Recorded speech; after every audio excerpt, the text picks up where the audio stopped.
Hello, so today I have another vlog or mini vlog.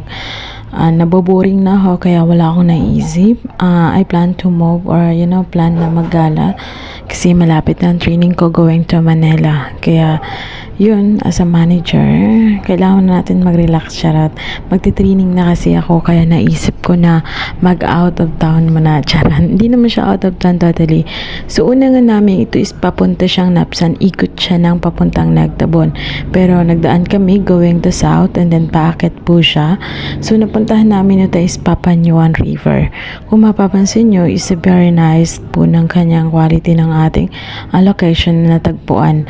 Actually, hindi ko to alam yung lugar na to, pero dahil po sa nagde-discover ako, nakita ko po siya. Maganda naman, is like a cultural po to siya, cultural na inalagaan ng mga indigenous people nating Tagbanwa dito sa Palawan. So kung gusto niyo pong pumunta dito from town or from po sa Puerto Princesa City, like a 1 hour papunta po sa lugar nila. Napakaganda po at syempre napakalinis po ng water, clear po siya, nga lang hindi siya masyadong dumadaloy, pero po liguan talaga nito. May mga fish din ako nakita doon at pwede pong pumasok ang motorsiklo doon. Meron din po silang mga cottage, so ibig sabihin liguan po talaga siya.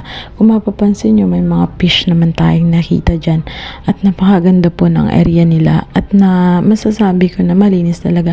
Sabi din nga ng ilang matatanda, nililiguan daw po nila talaga dito, kaya doon nila kami tinoro. So dahil ngayon nag-check lang din naman kami ng area, totally hindi naman talaga kami maliligo, totally nagtitingin-tingin lang kami. Maybe soon I back, for this is also the good for overnight, pero hindi ko alam po nag-overnight sila dito. Pero tingin ko maganda siya at quality at masasabi natin napakaganda ng area. Perfect po siya at wala ka pong masabi. Ayan, nagbibideo ako ng water. Napakasabi ng clear water talaga siya. Like if you go in the river, on the beach, ganun din yung kulay ng tubig yan. Napaka-clear po, nakikita yung mga bato. Ibig sabihin, malinis talaga ang tubig nila. Clear po siya. Yung side na dun sa kabila, yung kanina yung nabidyohan ko, yun po yung, ayan dyan sila talaga naliligo. Medyo malalim siya yung part na yan. Is yung tinatawag nilang Papanyuan River.